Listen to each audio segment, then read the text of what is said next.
우리 문학 56쪽 할 차례 맞죠? 56쪽. 우리 앞에서는 소설의 이제 구성 단계 했었고, 여기서는 이제 소설 구성의 이제 종류들, 유형들에 대해서 나온다라고 생각하시면 돼요. 그래서 이렇게 표로 잘 정리되어 있죠. 자, 보면은 주제를 효과적으로 전달하기 위해서 서사의 긴밀한 짜임새와 이제 배열을 이제 구성이라고 하는데, 자, 이 구성의 종류가 이렇게 표로 정리되어 있네요. 첫 번째 보면 이야기의 가지수에 따라서 만약 하나의 이야기로 되면 단일 구성이라고 하고요. 두 가지 이상의 이야기가 복합적으로 나오면 말 그대로 복합 구성이라고 보시면 되는데, 단편 소설이 들어서 드러나는 게 단일, 그리고 장편 소설에서 드러나는 게 복합이라고 보시면 돼요. 그래서 우리 드라마 보면, 특히 주말 드라마 보면은 막 형제들 간에 삼형제 이야기 나와서 막 첫째 이야기 보여주고 둘째 이야기 보여주고 셋째 이야기 이렇게 각각 이야기 보여주잖아, 그치? 그러면 약간 복합 구성이라고 생각을 하시면 되겠죠. 그리고 시간의 흐름에 따라서 말 그대로 시간의 흐름에 따라 진행이 되면 순행적, 우리 같은 말로 평면적이라고 배웠죠, 그쵸? 평면적 구성이고, 말 그대로 시간의 흐름에 따라서가 아니고 거슬러 올라가, 보통 과거의 상이 나오면 역행적, 역순행적, 같은 말로 입체적 구성이죠.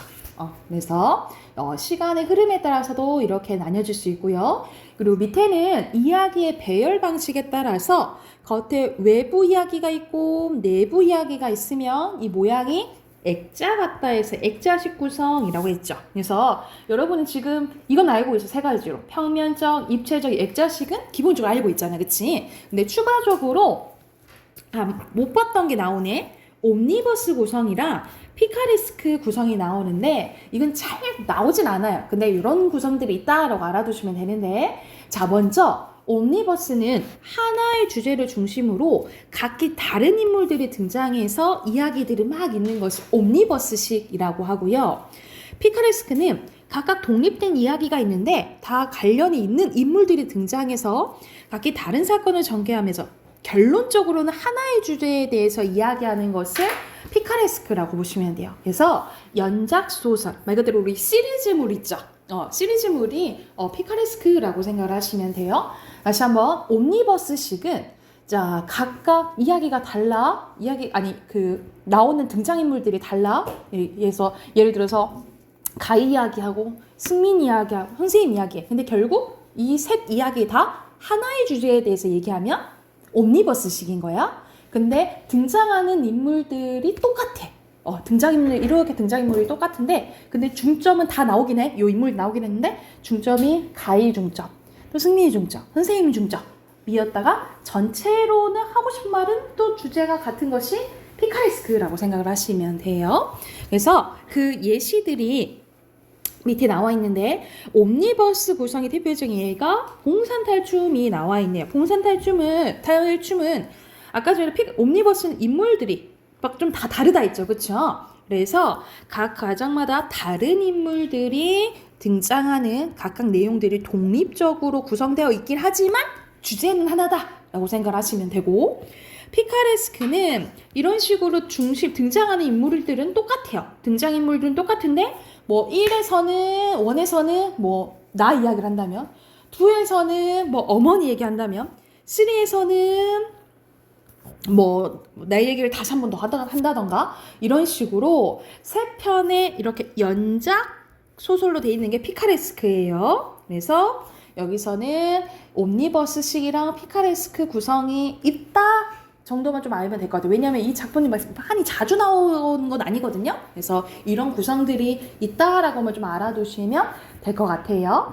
자, 오른쪽에 보면은 현진건의 고향이라는 작품이 일부분 나와 있는데, 설명 보면 바로 빙가 넣을 수 있어요. 이 작품은 나와 그가 서울행 기차 안에서 대화를 나눈 외부 이야기 나오고 내부 이야기 나온다, 그치? 그러면 우리 액자식 구성이라고 배웠죠, 그쵸? 그래서 핑캄 액자식 넣으시면 되고요. 자, 여기서는 이제 구성 유형들 배웠으면 오른쪽으로 하면, 자, 구성의 3요소 중에 하나인 인물 나옵니다. 인물. 우리 인물의 사건 배경이 구성의 3요소죠.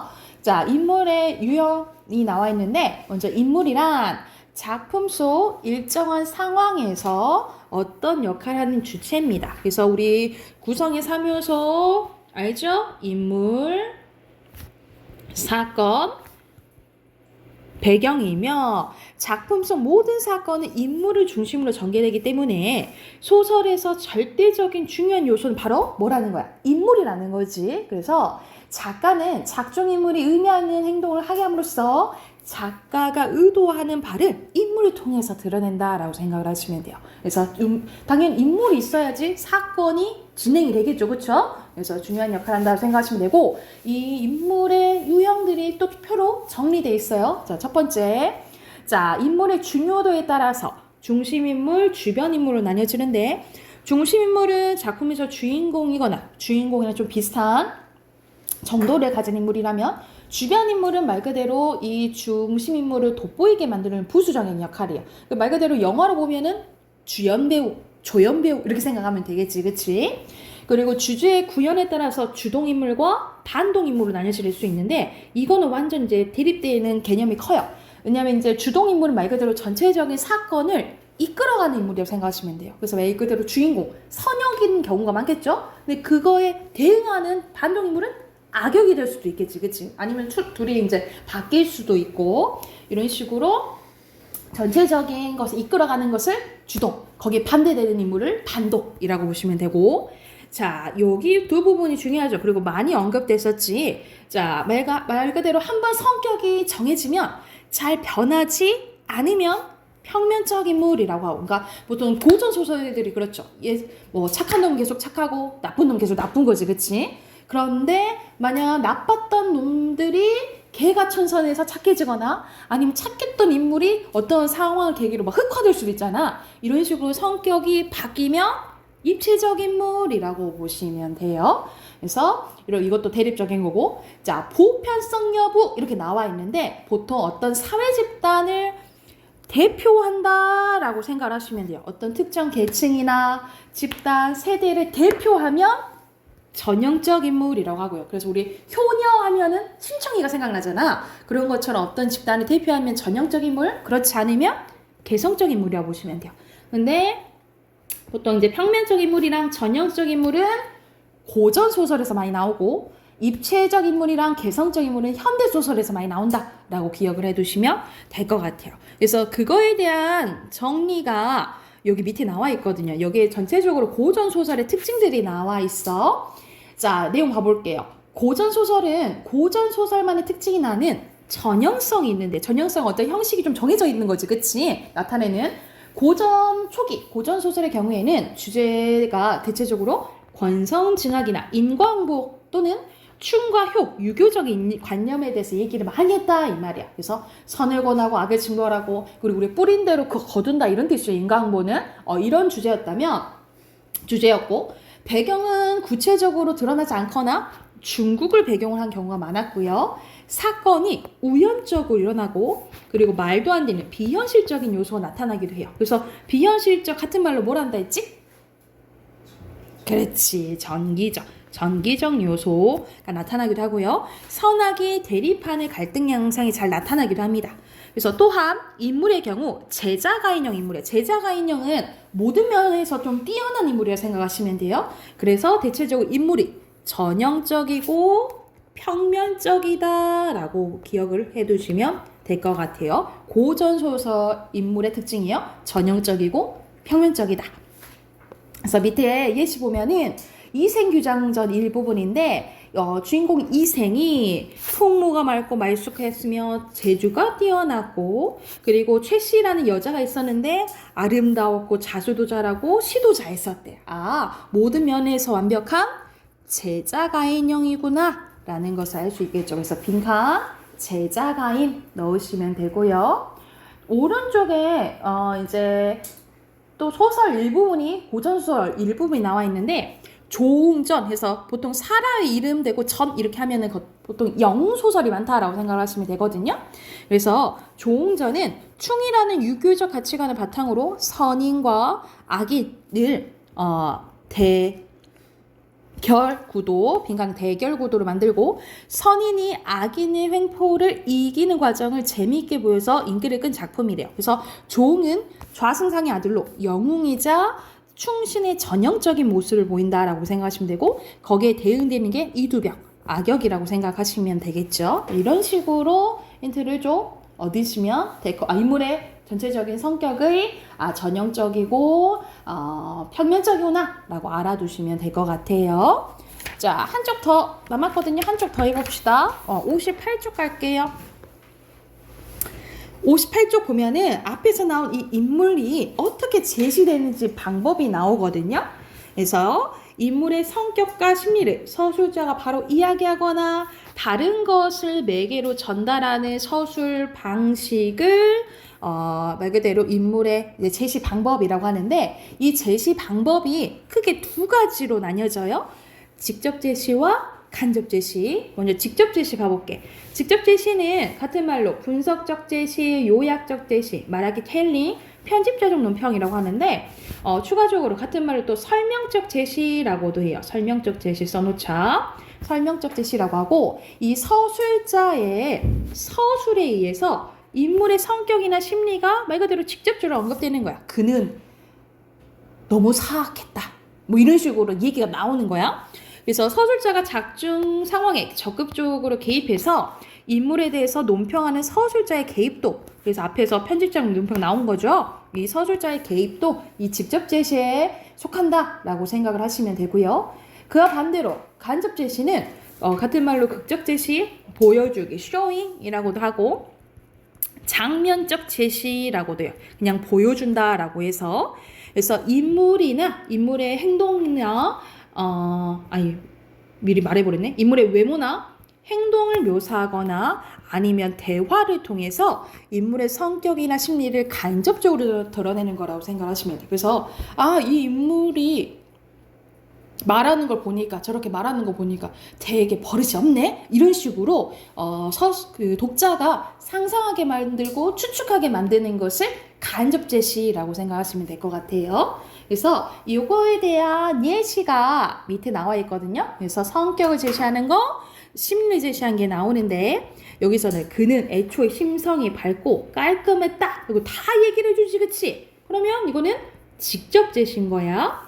그런데 여기서는 이랑문체 눈에 불을 켜고 쉴 새 없이 욕설 뱉다가 욕설 말이잖아, 그치? 그리고 눈치채지 않도록 일부러 게임에서 져줬고 이거는 행동이잖아요. 이런 식으로 말과 행동을 통해서 드러내는 것을 간접 제시라고 보시면 되겠죠. 그리고 밑에 보면은 모두들 내 말을 무시하는 것 같아 서운했대. 이건 심리가 직접적으로 제시되어 있는 거죠. 그래서 내가 말하는 거고. 그리고 만도의 두 눈은 무섭도록 크게 떠지고 입은 딱 부러졌다. 이건 외양 묘사잖아요. 그렇죠? 외양 묘사는 간접 제시라고 보시면 됩니다. 그래서 빈칸 간접적 넣으면 될 것 같아요. 됐을까요? 자, 오른쪽에 보면은 박태원의 천변풍경 일부분이 나와 있는데요. 이것도 바로 설명되어 있는 거 봐볼게. 자, 이 작품은 도회에서의 패잔자들이 낙향하는 모습을 고개나마 변변히 못 들고 빠른 걸음걸이로 천변을 걸어나가 그대로 큰 길로 사라지는 행위를 드러냄으로써 인물의 내면을 행위로 제시하여 도시에 정착하지 못하고 고향으로 돌아가는 상황을 힘들어하는 심리를 봐봐 이런 행위를 통해서 보여주는 거는 간접 제시죠. 그렇죠? 그래서 간접적 써놓으시면 될 것 같아요. 그래서 여기서는 우리 앞에서 떠올려보면 우리 갈등 했었고요. 구성이랑 인물 했었어. 그래서 거기에 해당되는 문제 59쪽부터 숙제로 해야 되겠죠? 65쪽까지 65쪽까지 숙제로 해올게요. 숙제 체크 해놓읍시다. 65쪽까지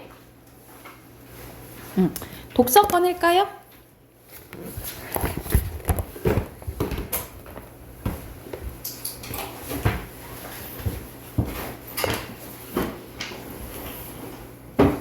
독서 46쪽이에요.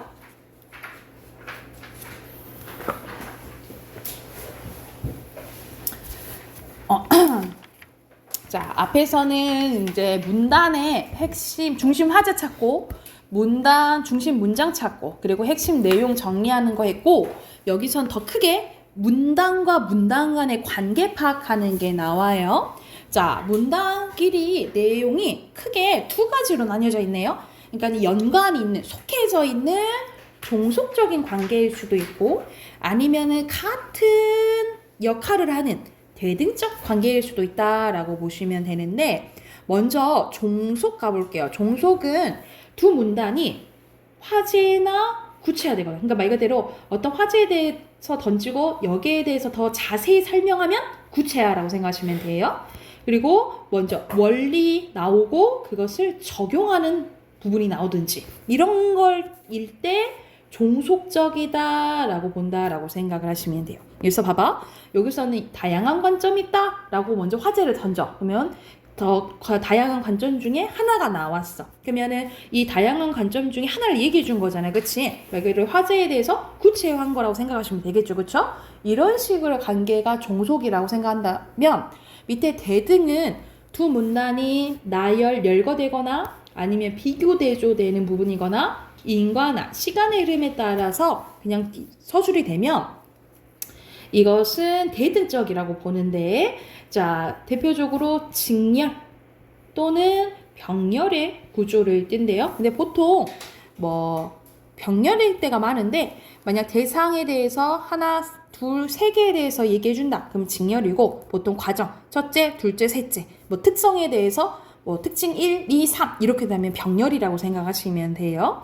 그래서 말 그대로 같은 역할을 하는 관계를 대등적 관계라고 생각을 하시면 될 것 같아요. 그러면 여기서 이렇게 이유 보는 것보다 바로 예시 보는 게 나을 것 같아. 1번 같이 한번 봐보자. 여러분, 두 문단이 나와 있죠.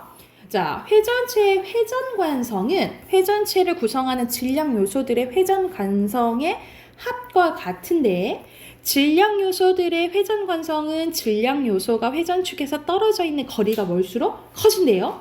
그러므로 질량이 같은 두 팽이가 있을 때 홀쭉하고 키가 큰 팽이보다 넓적하고 키가 작은 팽이의 회전 관성이 더 크다라는 거야.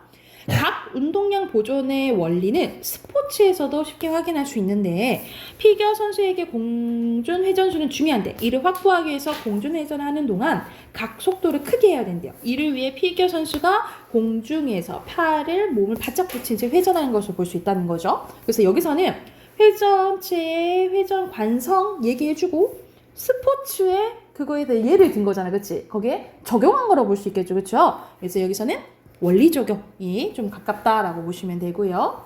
2번 가볼게요. 일반적으로 중력이 작용하는 지구에서 폐수가 필터를 통해 아래로 이동하면서 여가 되는데, 그렇다면 중력이 없는 우주 정거장에서 어떻게 폐수를 여가할까? 그러면 그 다음에 여가를 할 수 있는 방법이 나올 거잖아. 그치? 그래서 가장 좋은 방법은 중력처럼 작용하는 힘을 만들어주는 건데, 운동 방향의 수직으로 일정한 크기의 외부 힘이 작용하면 물체는 등속 원운동을 하게 되고요. 원심력은 원운동하는 물체가 중심 밖으로 나가려는 힘으로 사람의 회전하는 물체 안에 있다면 사람이 원심력을 그 중력처럼 느낄 수 있다는 거죠. 그래서 이 중력이 없는 우주 공간에서는 이 원심력을 이용해서 물을 여과할 수 있대. 그러면 여기서는 우주정거장에서 폐수를 여과할 수 있는 방법에 대해서 나오잖아. 그치? 그러면 어디에 해당될까? 여기서는 둘째 헷갈리지. 뭐가 헷갈리냐? 나열열과는 완전 아니겠죠. 가정 순서도 아니고. 그래서 여기서는 이거 여과하는 방법에 대해서 설명해 준 거야. 그치? 어떻게 하면? 중력처럼 만들어주면. 그치? 그래서 여기서는 현상이유에 더 가까워요. 현상이유라고 보시면 되고. 3번. 절대적 인도 거절 사유에는 대표적으로 다음과 같은 것들이 있는데, 인도는 이렇게 사람을 닫고 가는 걸 얘기하는 거예요. 여기서 인도는 인도 청구된 범죄를 이미 피청구국에서 재판이 진행 중이거나 아니면 피청구국에서 확정 판결을 받은 경우에 중복 처벌을 피하기 위해 범죄인 인도가 허용되지 않는데, 그리고 피청구국에서는 공소시효가 끝난 경우에도 이 범죄인 인도가 되고 가는 게 거절되는데 또한 정치범도 일반적으로 범죄인 인도가 불어된대요. 정치범죄의 판단 기준은 시대나 상황에 따라 달라질 수 있으므로 범죄인 인도 조약에 정치범죄의 정의가 포함되어 있는 경우는 찾기 어렵대. 결국 어떤 행위가 정치범죄에 해당되는가 판단은 피청구국에서 하게 된다는 건데 여기서는 이 절대적 인도 거절되는 사유가 여기서도 얘기 나오고 이어져서 나오지, 그치? 왜냐면 거절될 수 있는 사례가 이렇게 그냥 연달아 나오잖아, 그치? 그러면 열거에 속하겠죠, 그쵸? 이렇게 보시면 되고, 자, 오른쪽은 문단이 조금 긴데 이건 이제 정리하는 부분이 나와요. 첫 번째부터 보면 여기서는 이거 지문 기억날 거야. 뿌리압에 대해서 나오는데 뿌리에서부터 잎까지 물을 끌어올릴 수 있을까? 어떤 힘을 사용해서 세 가지 힘이 있다고 그랬어요. 뿌리압, 모세관 현상, 증산작용, 이거에 대해서 나오고 2번에서는 뿌리압에 대한 설명, 3문단에서는 모세관 현상에 대한 거, 그리고 4문단에서는 증산작용에 대해서 얘기 나오거든요. 그러면 어떻게 생각하면 돼? 2문단이랑 3문단이랑 4문단에 다 같은 역할을 하는 거잖아, 그치? 그러면 2, 3, 4는 대등인 거 알 수 있겠죠, 그쵸? 그리고 1문단과 나머지 문단들이 2, 3, 4가 종속관계가 되겠죠, 그치? 이거에 대해 더 자세히 설명해 주는 거니까. 자, 그러면 바로 이거 넣을 수 있겠죠? 여기는 1문단과 2문단의 관계는 종속, 나머지는 대등이겠죠, 그죠? 그리고 여기 위에는 바로 빈칸 넣어보자. 뿌리압, 모세관 현상, 증산작용이었고, 그치? 자, 이 문단 보면 뿌리털의 세포막 안과 바깥에 뭔 차이일까? 뭔 차이로 이 문단에서로 찾아봐. 무슨 차이일까요?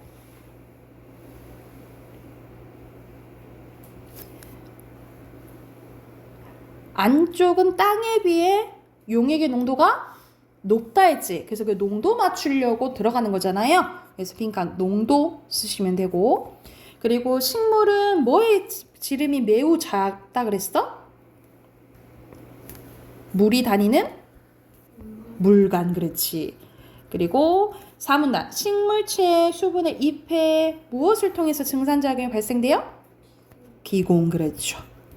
됐을까요? 그러면 뒤로 넘겨서 해당하는 문제 쭉 풀어봅시다. 49쪽까지 문제 풀게요.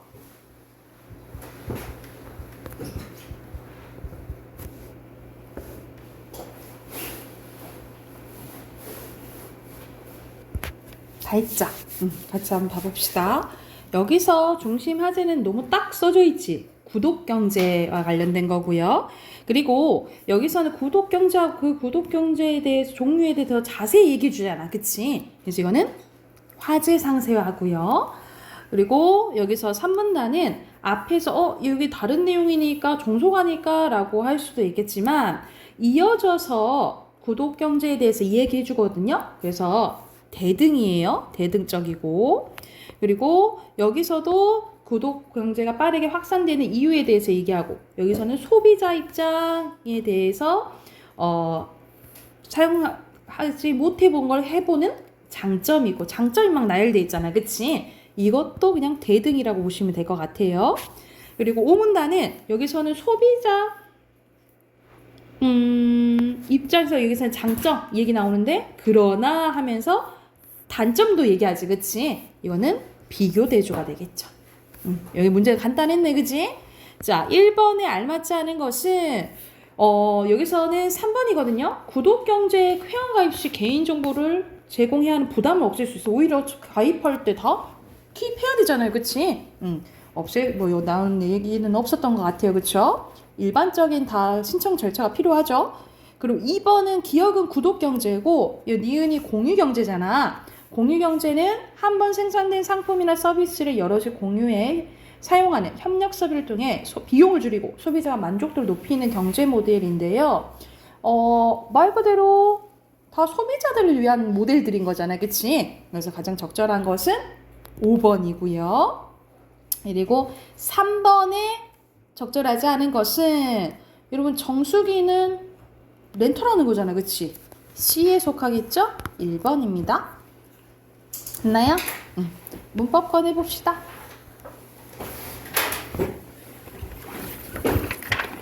오늘 134쪽.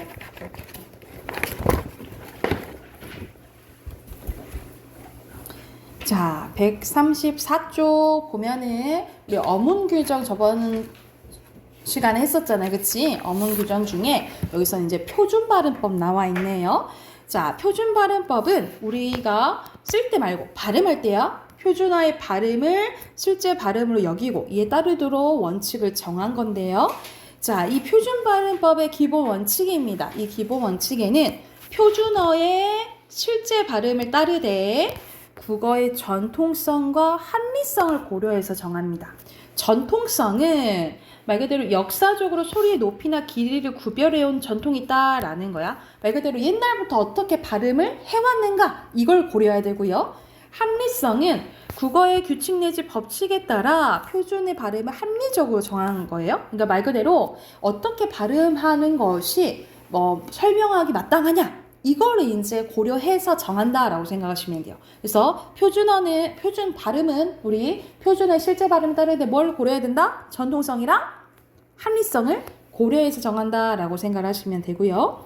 자, 받침의 발음입니다. 받침 소리로는 우리 외웠죠? 가느다라 물방울 이 7개의 자음으로 발음하는 거야. 그래서 이것을 우리 음운의 변동을 보면 음절의 끝소리 규칙이라고 했어요. 그쵸? 음절의 끝소리 규칙을 얘기를 하는 거고 그래서 각각 쌍기역 히읗은 기역으로 시옷, 쌍시옷, 지읒, 치읒, 티읒은 디귿으로 피읍, 비읍은 비읍으로 발음된다라고 했죠. 그쵸? 그래서 음절의 끝소리 규칙 교체에 속한다라고 기억을 해두시면 되고 겹받침의 발음이에요. 겹받침의 발음은 이거는 각각 외우기보다는 예시를 좀 많이 기억해 두시면 좋은데 여기서 그냥 조항만 나와 있네. 기역 시옷은 기역으로 발음나고요. 니은 지읒은 니은으로 발음나고 리을 비읍 리을 시옷 리을 티읒은 리을로 발음하고 비읍 시옷은 비읍으로 발음이요. 그런데 항상 예외는 있다 그랬죠? 여기는 리을 비읍 동그라미 리을 비읍은 선생님이 외우라고 했어. 이 리을 비읍은 비읍으로 다는 경우가 있는데 원칙은 리을이야. 원칙은 리을인데 비읍으로 발음 나는 경우가 있는데 그게 4가지가 있다 했죠. 답다, 넓적하다, 그리고 넙죽하다, 넙둥글다. 이렇게 4가지만 비읍으로 발음난다라고 외우시면 돼요. 답다, 넓적하다, 넙죽하다, 넙둥글다예요. 이렇게 4가지만 비읍으로 발음나고요. 그리고 밑에 리을기역은 기역으로 발음나고요. 리을미음은 미음으로 발음나고 리을피읍은 비읍으로 발음나요. 그런데 또 예외가 있어. 리을기역 동그라미 리을기역은 여러분 탁 생각하면 기역으로 발음나는 게 원칙이야. 그치? 그런데 용언의 어감반 리을기역 뒤에 기역이 오면 리을로 발음돼요. 그래서 예를 들어서 우리가 봐봐. 리을기역은 기역이 원칙이죠. 그래서 이거는 막다라고 발음이 돼야 돼. 그런데 이 리을 기역 뒤에 기역이 오면 리을로 발음돼요. 그 기역은 뒤로 간다 생각하시면 돼요. 맑고 이렇게 발음 나는 거야. 그래서 여기서는 예외적인 부분 리을 비읍이랑 리을 기역 이렇게 기억을 하시면 되겠죠. 됐을까요? 그리고 이거는 여러분 음절의 끝소리 규칙이 적용된 게 아니고 이거는 겹받침은 자음군 단순화에 속하거든요. 그래서 음운의 변동으로 치면 탈락 현상에 둘 중에 하나 빠져버리잖아. 그치? 탈락 현상에 속한다라고 기억을 해두세요. 음운의 변동 문제가 자주 나오니까 항상 이거 연결해서 기억을 해두셔야 돼요. 그래서 이건 자음군 단순화에 속하고 탈락에 속하고 그리고 밑에는 받침에 연음 나와 있네. 연음은 이제 음이 옮겨져 가는 거지. 자, 헛받침이나 쌍받침. 헛받침은 받침이 하나 있는 거고 쌍받침은 똑같은 게 2개 오는 거야. 그리고 모음으로 시작하는 조사나 어미, 전미사가 올 때, 말 그대로 이거 의미가 없는 무슨 형태에서가 올 때, 형식 형태에서가 올 때 얘기하는 거죠. 형식 형태에서가 올 때는 그냥 연음된다라는 거야. 그래서 앞에 받침이 그냥 뒤로 다 넘어간다 이렇게 생각하시면 되겠죠. 그리고 겹받침도 마찬가지야. 이것도 의미가 없는 형식 형태소가 오면은 그냥 연음되는데 시옷은 쌍시옷 된 소리가 나요. 시옷은 예적으로 된 소리. 그래서 값이가 아니고 값이 이렇게 발음 나는 거지. 그래서 된 소리가 된다라고 기억을 해두시면 되고, 그리고 만약 받침 뒤에 오, 우, 위로 대하는 실질 형태소가 오면, 실질 형태소는 말 그대로 형식 형태소의 반대잖아. 의미가 있는 걸 얘기하죠. 의미가 있을 때는, 뒤에 오는 게 의미가 있을 때는 대표음으로 바뀌고 난 다음에 연음되는 거예요. 그러니까 말 그대로 음절의 끝소리 규칙이 적용되거나 자음군 단순화가 적용되거나 그 둘 중에 적용되고 그 다음에 연음되는 거라 생각하시면 돼요. 그래서 우리가 이걸 바타레라고 안 하는 거죠. 음절의 끝소리 규칙 적용돼서 바다레 이렇게 되는 거고, 그리고 맛업 비읍으로 자음군 단순화 되잖아, 그치? 그래서 맛없다 이렇게 되는 거죠. 이거 음절의 끝소리 규칙 적용돼서 맛없다 아니 되잖아. 맛없다 이렇게 되는 거지. 그래서 뒤에 이렇게 아래 음이 있잖아. 없다 음이 있잖아. 그치? 이런 식으로 뒤에 있는 모음으로 시작하는 말이어도 의미가 있는지 없는지가 중요해. 그래서 이거를 잘 파악해서 발음해야 된다라고 생각하시면 되고요. 자, 밑에는 음의 동화입니다. 동화는 말 그대로 같아지는 현상이지. 동화에는 이건 교체에 속해요. 동화는 같아지는 현상 교체에 속하고, 받침 기역, 디귿, 비읍 뒤에 니은, 미음이 만나면 각각 기역은 이응으로, 디귿은 니은으로, 비읍은 미음으로 변하는 현상이 비음하죠. 이건 비음화 현상 얘기하는 거고, 그리고 니은은 리을이나 앞이나 뒤에서 리을로 발음되는 것은 이거는 유음화 얘기하는 거죠. 그래서 여기서는 비음화와 유음화에 대한 설명이고요. 자, 5번에 니은 첨가 나왔네. 이건 말 그대로 첨가 현상이에요. 첨가 현상인데, 자, 이 환경이 합성어나 파생어일 때야. 단어를 형성할 때예요. 단어 합쳐줄 때. 합성어나 파생어에서 앞말이 자음으로 끝나고, 자음으로 끝난다는 소리는 뭐가 있다 이 말이야. 앞말이 받침이 있고, 뒤에 이, 야, 요, 요유가 오면 니은이 들어가서 니, 냐, 뇨, 뇨, 뇨니 이렇게 니, 냐, 뇨, 뇨, 뇨로 발음된다라는 소리예요. 그래서 여기서는 봐봐. 꽃이랑 잎이 합쳐졌죠. 그치? 근데 앞에 받침이 있고 뒤에 이 야열 중에 뭐가 왔어? 이가 왔지. 그치? 이럴 때 니은이 첨가된다 이 말이야. 그래서 이건 어떻게 일어나냐면 먼저 음절의 끝소리 규칙 적용이 될게요. 음절의 끝소리 규칙이 먼저 적용되면 이렇게 발음 나겠지. 그치? 이게 음절의 끝소리 규칙이고, 근데 앞에 받침이 있고 이가 왔네? 그러면 니은 첨가 일어나는 거야. 니은 첨가 일어나요. 그쵸? 그런데 디귿이랑 니은이 만났다. 그럼 뭐가 일어나냐면 비음화 일어나서 결과적으로 어떻게 발음 나는 거야? 꽃잎 이렇게 발음 나는 거예요. 다시 한번. 여기서는 음절의 끝소리 규칙 적용되고, 여기서는 니은 첨가 일어나고 그 다음에 비음화 일어나는 거야. 그래서 결과적으로 교체가 2번 일어나고 첨가가 1번 일어난다라고 보시면 되겠죠. 그래서 요 순서를 여러분 이제 여기 부분이 시험 범위로 나오면 서술형으로 이 문제가 많이 나와요. 왜 이렇게 발음 나니? 어떤 현상이 돼서 이렇게 발음이 나니? 라는 게 서술형으로 나와. 그러면 여러분 이렇게 설명할 줄 알아야 돼요. 먼저 음절의 끝소리 규칙이 적용되고, 그 다음 니은 첨가 적용되고, 그 다음에 비음화가 돼서 꽃잎으로 발음돼요. 이렇게 쓸 줄 알아야 된다 이 말이야. 이해됐을까요? 그리고 한여름은 간단하죠. 앞에 받침이 있고 여 오잖아. 그러니까 니은 첨가 이뤄서 한여름 이렇게 발음 나는 거고, 이것도 마찬가지야. 앞에 받침이 있고 이가 왔으니까 맨잎 이렇게 발음 난다라고 생각하시면 될 것 같아요. 다른 한 일 하나 더 해볼까? 색 플러스 연필이 있어, 여러분. 그러면 앞에 받침이 있고 뒤에 여가 왔으니까 연필이 되겠죠. 니은 첨가 일어나겠지. 근데 기억이랑 니은 만났다. 그러면 비음화 일어나니까 색연필 이렇게 결과적으로 발음 나는 거예요. 그래서 여기서는 니은 첨가 한번 일어나고 비음화 일어나는 거죠. 그래서 첨가랑 교체가 한 번씩 일어난다라고 생각하시면 될 것 같아요. 어떻게 하는지 알겠죠? 그쵸? 그러면 여기 참고하면서 문제 쭉 풀어볼게요. 뒤에 138쪽까지 쭉 풀자.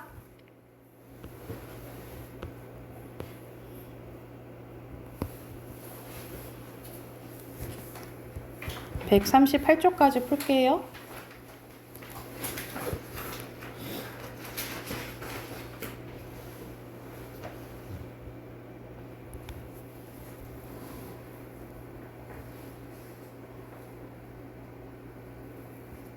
다 했어요? 더 확인해 볼까요?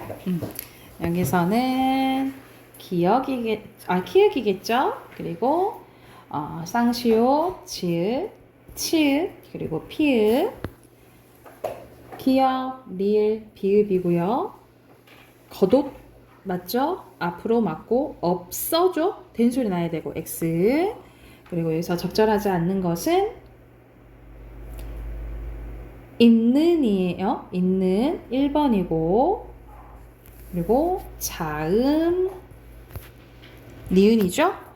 옆에 보면 리을 비읍은 리을이 원칙이라 했지. 넓고고요. 그리고 리을 미음은 미음 닮고, 그리고 리을 기역은 기역이 원칙이지만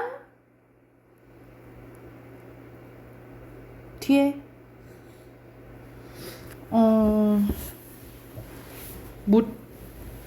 예외 해당 여부예요. 여기선 예외죠. 묻고 이렇게 발음해야 되겠지. 뒤에 물고죠. 물고 리을로 해야겠죠. 물고 이렇게 발음해야 되겠죠. 예외니까.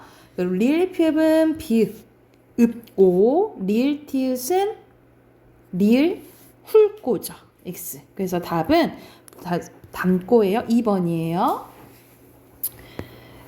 그리고 1번에 소리, 어법, 모음, 미음, 그리고 오, 요, 부사, 단어, 접두사, 그 다음에 보조, 니은, 디귿, 비읍, 이응, 니은, 미음, 그리고 앉아, 각, 씌어야 되죠? 된소리, 이응, 니은, 미음. 자, 1번에 알맞지 않은 것은 여기서 4번이에요. 씩씩은 시에 해당되겠죠. 그쵸? 그리고 2번에 혹시 모르겠으면 얘기하세요. 저 그냥 지나가지 말고. 2번에 3번이고요. 그리고 3번에 여기서 잘못 적용한 거 1번이죠. 여기서는 노여라고 줄여서 말하는 거는 어디에? 36항이겠지, 그치? 36항에 해당되고. 그리고 4번에 여기서는 아까 했던 거네. 음절의 끝소리 규칙도 적용되고 니은 첨가도 일어나고 비음화도 일어나는 건 5번이죠. 혼니불이에요. 그리고 5번에 바르게 짝지은 거. 그러니까는 여기 해당되는 거 조항 골라라 이 말이야. 각각 A, C, B거든요. 그래서 여기서 아니오는 뭐라고 적어야 돼? 아니, 오로 적어야 되겠지, 그치? 그래서 잘 연결된 조항은 1번이에요. 됐을까요? 그리고 밑에 빈칸 어미, 조사, 간이고요. 오른쪽에 보면 이거 발음 여러분 이제 공부를 하게 되면 그냥 발음 바로 조항 안 봐도 발음할 줄 알아야겠죠. 꽃니랑은 이랑이랑 오목이 의미가 있잖아, 그치? 그럼 다 적용돼야 되는 거야. 꽃에다가 니랑이가 되죠. 그래서 비음화 일어나서 꽃니랑이 되고 꽃 오목 그래서 꽃오목이 되겠지, 그치? 그래서 답은 1번이고요.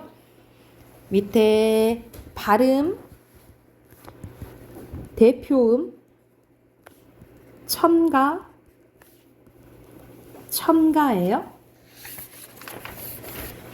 그리고 여기는 핑크 먼저 넣을게요.